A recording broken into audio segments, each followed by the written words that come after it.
Welcome to wizard.com. I'm maths teacher Aditi. We have this question here. Find a quadratic polynomial whose zeros are 2 by 8 and 5.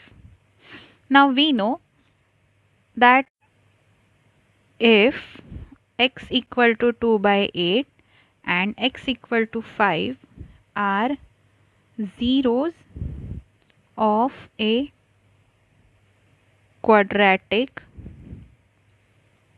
polynomial, then 8x minus 2 equal to 0 and x minus 5 equal to 0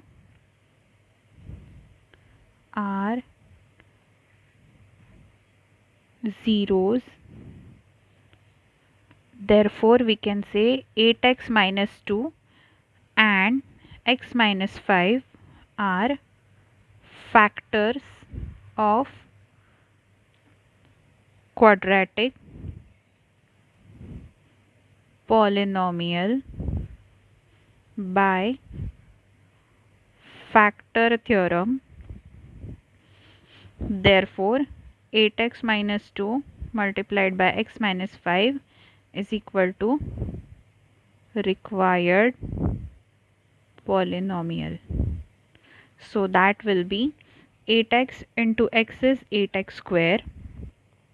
Now coefficient of x will be 8 5s are minus 40 and minus 2x. So minus 40 minus 2x is minus 42x, and constant term will be 2 minus 2 multiplied by minus 5, which is plus 10. So plus 10. So this is the required quadratic polynomial.